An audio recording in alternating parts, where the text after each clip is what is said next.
YouTube, that's Les Paul.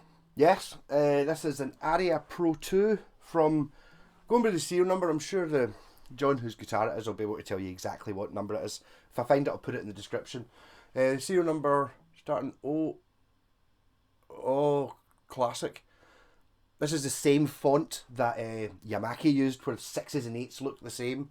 I think it's 088, which would make it 78, I think. Or it could be 066, which would make it 76. So it's like August 78 or June 76. Mini humbuckers. I've just refitted these pickups. This has a, I think John's had this since the 80s. So this is kind of a wee bit earlier than my usual area of expertise because they're expensive. This is, I mean, it's full on. It's better than a Gibson Les Paul. Said it. You can get the volute in the back. So it's actually not that dissimilar era-wise. I've got an Aria PE600, which was when Aria decided after the lawsuit. Doesn't have the lawsuit headstock, but the Japanese decided they were going to start making their own designs rather than just copying Gibsons and Fenders, sort of roundabout after this. So this is kind of the end of that era. These are the ones that Gibson would have been really pissed off about. Not so much the Avons and all that, you know, the sort of cheapy ones. This is built like a Les Paul.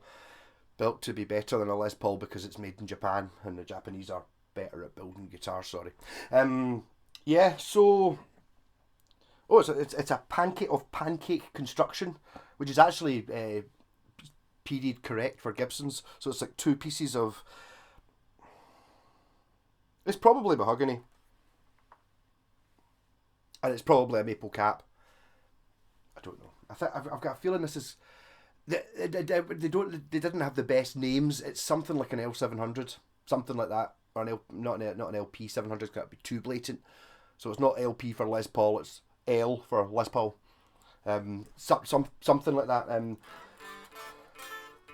So it's got the original. They're actually branded Aria Pro 2 tuners. These are the same as you get on my Aria PE. Actually, it's got, and so instead of having the tension thing on the end of the tuner button, it's kind of like a collar around the outside. Rosewood fingerboard. I'd be suggesting that these are proper mother of pearl inlays as well, rather than being plastic.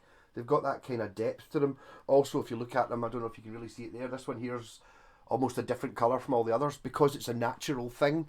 It's not just a sheet of plastic artificially made, you know. So, your 22 frets. This would originally have come with mini humbuckers, and then it was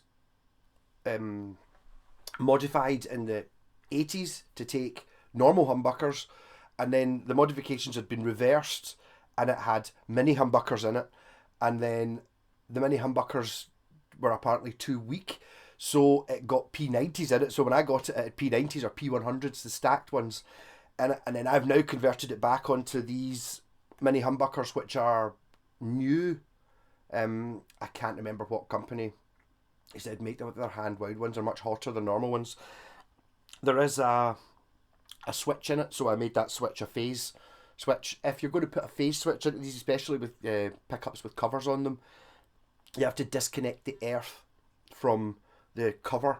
So it's like coming out your pickup, you know, you've got your two wires, your shield and your hot. It's because at the pickup, the earth wire is connected to the start of the coil. So I separated that off and put an extra earth wire in so that I can, when you flip the phase, it means that the cover isn't in the circuit. Which John said he had the phase switch in before with the previous mini humbuckers, and it was really quiet when you phased it. But I think that's because the actual metal cover is in the actual electrical circuit when you do it that way, and it means it's like the outputs gets reduced. It doesn't sound right. So this is separate. So when you've got the phase off, it's exactly the same as when you didn't have the phase switch. Yes. So I have a wee jam. This is a very, very nice Les Paul. It might be one of the nicest Les Pauls I've ever played. Probably. Pretty much, definitely. I've already mentioned it's got a volute, so unlike a Gibson, it's just not vintage correct. So if you accidentally knock the head of this, the headstock won't snap off. You can't. That's not real. On a real Gibson, as soon as you knock the headstock comes off. You don't want to be strengthening this bit. No. You want the weakest point there so that it breaks. Yeah. You don't want it to be strong. That'd be a bad thing. Yeah, so playing through my wee orange TH30. No pedals, but I will be using the rat pedal. Oh yes. So there we go. I've replaced the two volume controls, which John wanted me to put in. Absolutely adamant. This is going to be an ongoing argument that's going to last for years. I know. I say B500 pots for the volumes, A's for the tones. He says A's for the volumes, B's for the tones. That's fine. So what happens is when you turn the volume down, that's me now at, because it's got the finger bleeders on it, these wee metal arrows to tell you about that, that's me at 6.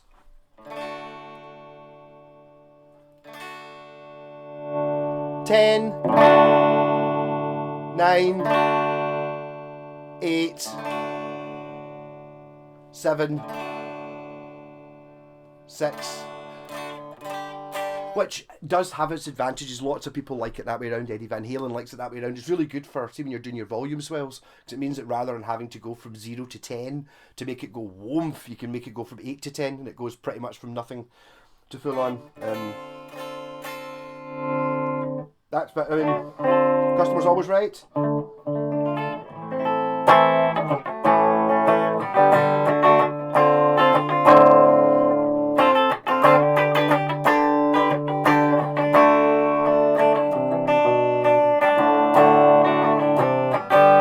A little bit scary because I'm well aware that the actual strap for this takes strap locks, which don't have quite the same grip when you use a normal strap, so I'm being very careful not to drop this. I'm actually quite good. I don't want to say anything in case I do drop it, but I'm quite good as soon as the strap goes to clamp up.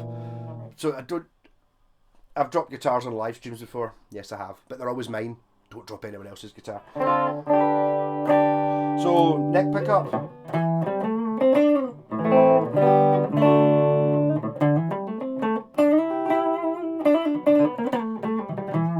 Bridge pickup.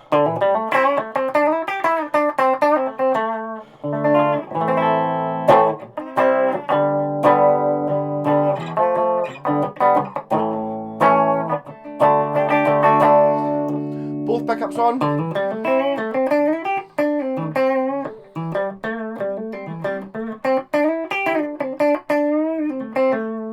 Phased.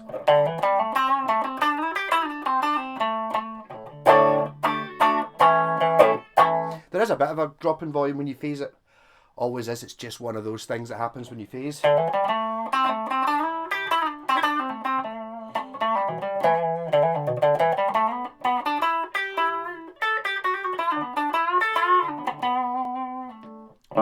But I'm playing a Gibson here on clean. No, get the rat pedal on.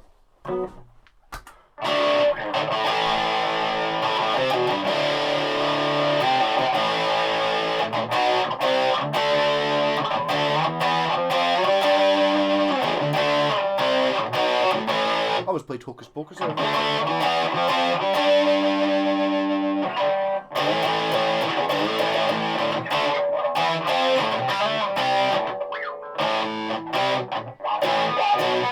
know how to play Hocus Pocus. I actually used to be able to play it. Used to play it on bass.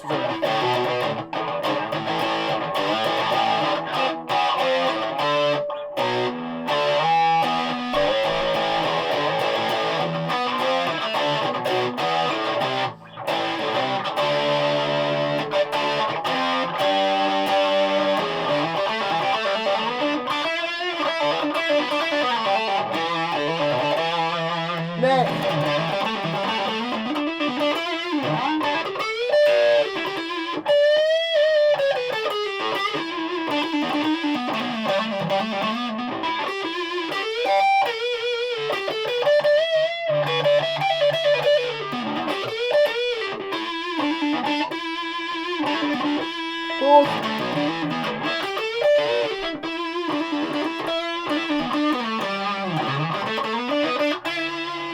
Phased.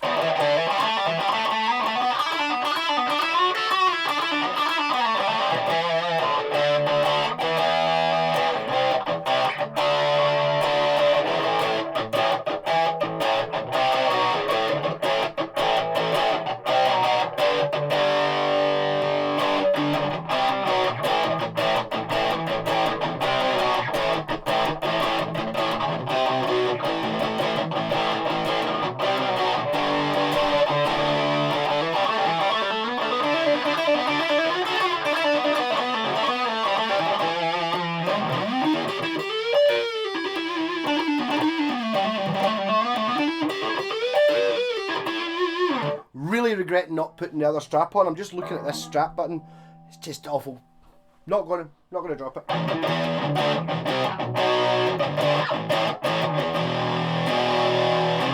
But these are much. Many humbuckers kind of have their own sound. I mean, it was Gibson kind of made it. I don't know what they were thinking. Well, I do know what they were thinking. So we'll go for a wee bit of history. We're 10 minutes in. You've already heard the guitar. Yeah. So as we all know, the Les Paul was 1958-59. Les Paul was when Gibson got it right. Up until that point, they had issues, put the wrong bridge on it, all these things, and they were P90. So 1957, 8, 9, something like that. They had the humbuckers, they had the Tunematic bridge, fantastic. Round came 1960, nobody's buying it, we're going to discontinue it, so they stopped making Les Pauls in 1960. Right? Well, they didn't stop making Les Pauls. They made them into the shape of what we now know as the SG. So for a couple of years, the SG was a Les Paul. It says Les Paul and headstock and stuff, but Les Paul didn't like that. So it lasted a couple of years, still called the Les Paul, which was what we know as an SG, and then it became SG, which stands for solid guitar. I wish they'd thought of something better. Even if it was just a lie. You know, like, say when you get like a GT, it's Gran Turismo. Yeah. So they should have made SG Sergio. They should have made it sound something sexy, not SG for solid guitar. Off topic. Right. So then in the 60s, Clapton played a 58 Les Paul or whatever it was on, and it got popular. Then Peter Green and Jimmy Page and all these people, Mick Taylor, were all playing Les Pauls, and Gibson weren't making them. So Gibson was like, that's around come about, I think maybe about 69, something like that. Gibson went, okay, we'll start making Les Pauls again, seen as like the biggest bands in the world, they're all playing them. How do you want to make them? It's like, here, well, we've recently bought Epiphone, right? So why don't we use up? Epiphones had these pickup, their own type of pickups called mini humbuckers. And what they did was, so this is like this is a Gretsch P90, but that's a P90 shape, which you'll notice is the same shape as the pickup ring. So what Gibson did was they made these plastic pickup rings in the size of a P90, right, to take the Epiphone mini humbuckers. Epiphone at this point had been bought by Gibson, but Epiphone were not the cheap Gibsons. They were their own type. Like Paul McCartney's Epiphone Casino is not anything to do with Gibson. It's an Epiphone, and then obviously later on, nowadays Epiphone are the cheap versions, or the Far East made versions of Gibsons, but they weren't at the start. They were their own company. So they had these, and then so they put in mini humbuckers into the Les Paul when they reissued it in like 1969 or something. And then for the first half of the 70s, you couldn't get a Les Paul like Jimmy Page's. You could get a Gibson Les Paul, but it had mini humbuckers in it. And mini humbuckers are generally a bit more, they're kind of in the middle, the same way a P90 is. So you get like a single coil, like a Strat pickup, and you get a humbucker, and then you get a P90, which is sort of like a more towards the humbucker from the single coil, and then you get next is the mini humbucker, which is kind of getting towards the single coil. I'm just going sound wise, so they're kind of not as humbuckery as humbuckers, not as loud, a bit lower output, a bit more. Definitely not the ones Jimmy Page and Eric Clapton used. So as I was saying there, when John put mini humbuckers, this found them a bit light. So these are specially wound hot ones that have like a different type of magnet. I think they're ceramic rather than Alnico, which just gives you more welly. That's why they don't really sound like mini humbuckers. They sound more like normal humbuckers, which is really kind of what you want. I mean, I think going for the look of it. I mean, just to be honest, if I was, I mean, I love mini humbuckers. I love P90s, but if I was to buy a Les Paul, to me, and I'm sure to many other people, Les Paul has humbuckers. A P90 Les Paul's a different thing, you know. It's like, especially if you're going to be spending thousands of pounds on one, you don't buy one with mini humbuckers, or unless it's your second Les Paul, in which case that's fine. Yeah, but I mean, this thing is absolutely lovely. I'm going to stick in a wee backing track, play it a wee bit more. That was my abridged and probably incredibly inaccurate, using all the wrong dates for roughly what happened. So in the 70s, Aria, Mr. Aria started making guitars, copies, and it was kind of around about this point that they started. He went to some NAMM show, and the guitars were his Aria guitars. He got them, and these aren't the guitars I sent over. They're all warped and bent and stuff, because they had to go around via the South Pole sort of thing to get from Japan to America. So pretty intense cold, and then they've got to go through the tropics. So it starts off in Japan, moderate climate, that's fine. Down to the South Pole, super dry, super freezing. Up past Mexico and stuff, super moist, super hot. And then here you go, and it's like the guitars are getting so they had to really redo how they were making guitars, and they just made them like tanks after that. That's why all guitars of this era, assuming it's not been, abused, are just as good as they were when they were made, because they made them so strong, much stronger than what the Gibsons were, or what anything else is. Hence why, guitars like this and this survive, because they're so well built. They're excessively well built. They don't need to be as good as this, but they are. There was actually a misprint, so it was Aria is the guy's name. It was at the making it, and they misprinted it as Aria one time, and then suddenly went, Aria is actually quite a good name, because that's like a musical term. It's like, oh right, so it stayed as Aria. So early ones Aria, later on Aria. Same thing happened with Bernie guitars. They were actually meant to be Bunny, as in Bunny Rabbit, and it got misprinted when they were making it up the first lot, and it was like Bernie. Well, that's probably better than Bunny. It is. I mean, nothing wrong with having a Bunny guitar. Same problem I've got with the Badger guitar. It's like you've got a Pro. You don't want it to say Bunny on the head. Bunny Rabbit, like. No, it doesn't. It doesn't give you the idea of rock, does it? Bunny, like, oh, you expect you're going to be playing some, kids' TV theme tune. A bit the same as the Badger, and then they started. So they were doing copies, and then this would be a very early. This is an Aria Pro 2.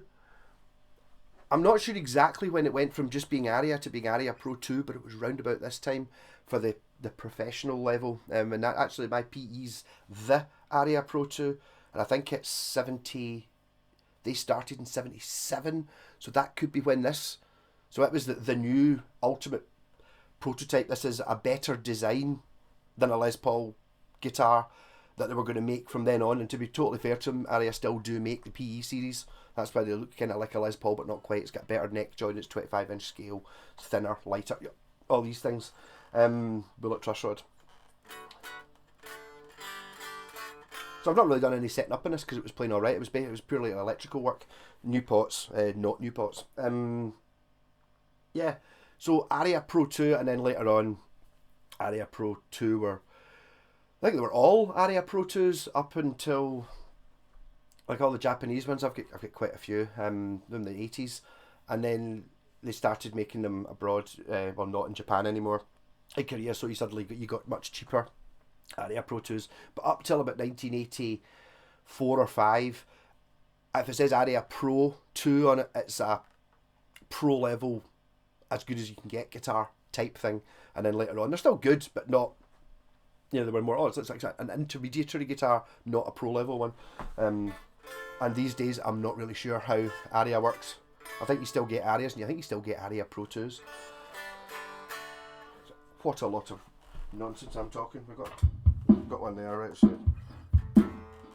So I'll use the Kringle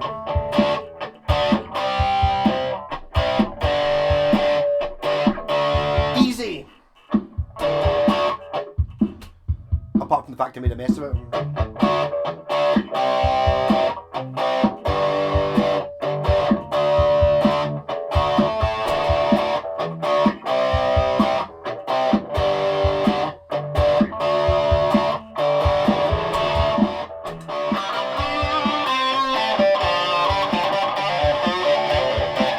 This is phased.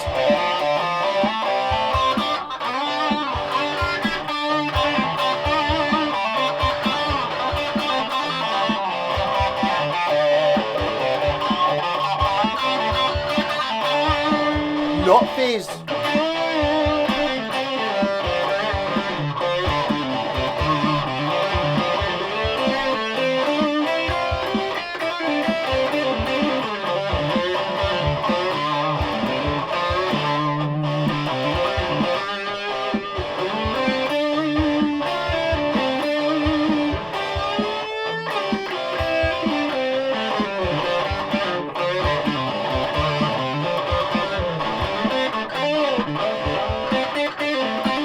Neck.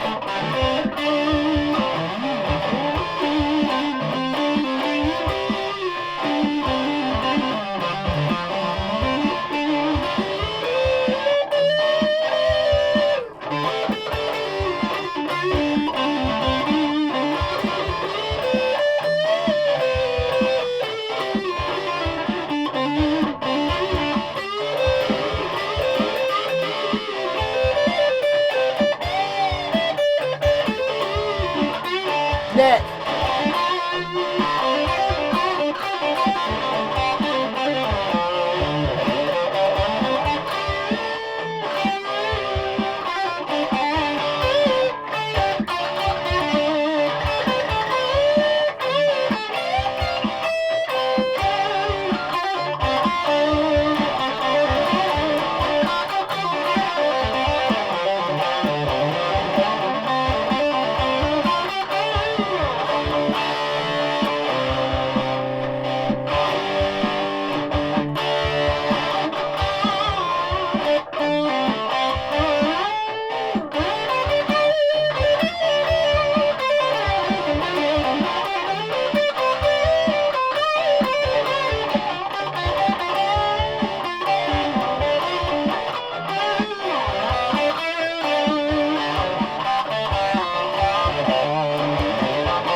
It's very nice, and I'm not a Les Paul guy.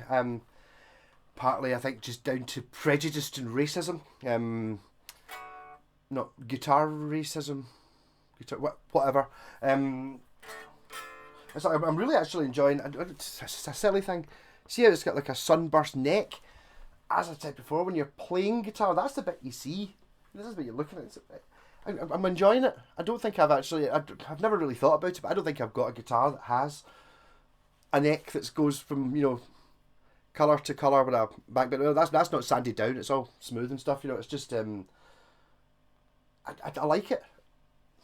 That's a player's thing though when you're looking at it, because obviously, although just now I'm looking at it in the monitor so I can see it, but yeah, very nice.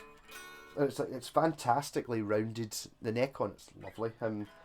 Totally. It's like what sort of neck profile is it? It's the Gibson standard neck profile. It just seems right. I'm not sure. Maybe you could. Would you be able to tell the difference?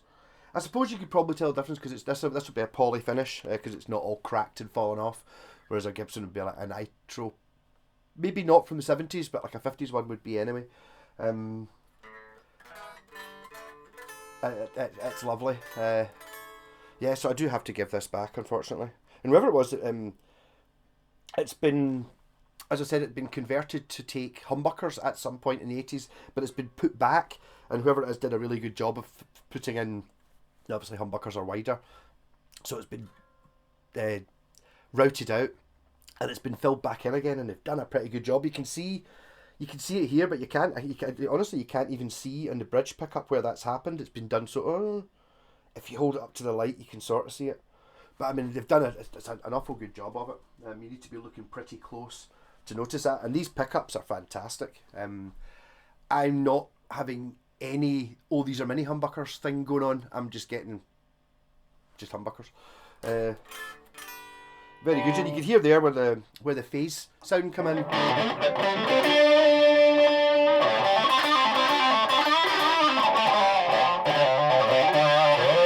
That's one which I always kind of thought that if you're using like a loop pedal like I am, the most main point for a phase switch would be get you a sort of, it's the best way of getting a sort of acousticy sound sort of thing if you're going to be strumming. It sounds much more acousticy than or bridge neck.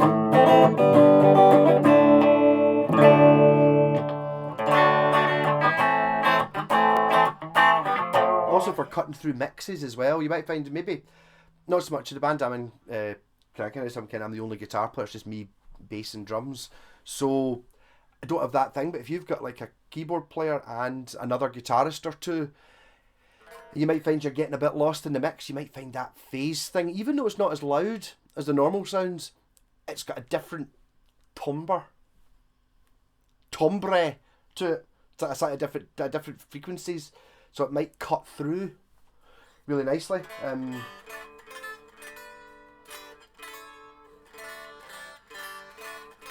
But yes, lovely. So if anyone wants to swap one of these for a Bucky Caster, go for it, totally. They're quite rare. I mean, again, it's like, not being in my area of expertise, I don't really know I now know what this one's like, so I will be looking out for one like this, because I don't have a Les Paul. I should really have a Les Paul. This one would be fine. Oh, you're just going to give it to me, John? Yeah, totally. Cheers. I know, rather than paying for me, I'll just keep the guitar. That's fine. I should really have a Les Paul, and it's like the tendency is I've had a few through, like sort of your modern Gibson Les Paul studios and stuff, and they're nothing like as good as this. I mean the standards there's a bit of a fight in it. This is where it comes into, if you're coming into a fight, I've said this before about like put that in a fight against the Les Paul, that wins. Put that in a fight against this, it's a fight. There's a good fight in that.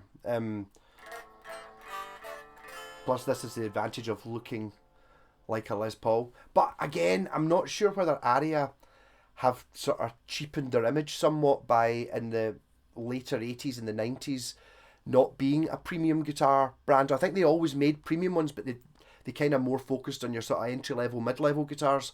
So I think you can get like 90s and 2000s Aria Les Pauls, which are not like this. They're still, they're Epiphone, but modern Epiphone type things, sort of mid-range £500 sort of thing.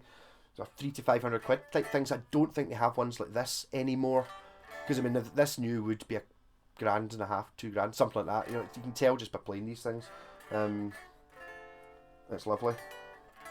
So I'm going to put this away because I don't want to just be tempted to just pretend I've lost it, and then just keep it. It's very nice. I like it. John's got to try and get a. He's got the original scratch plate for it, which looks pretty good. But at some point when this was modified to take humbuckers, it was cut out to take humbuckers. So the holes in the scratch plate are kind of for this. I put it on. I thought it looks fine, but do you buy?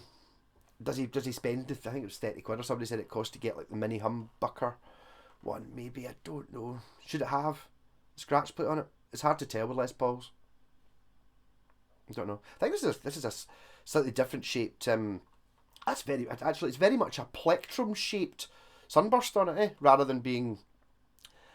Does the sunburst not normally kind of come up here a bit more on a Gibson? I don't really know. Anyhow, half an hour. Sorry. Rock on. Catch you later. Cheers.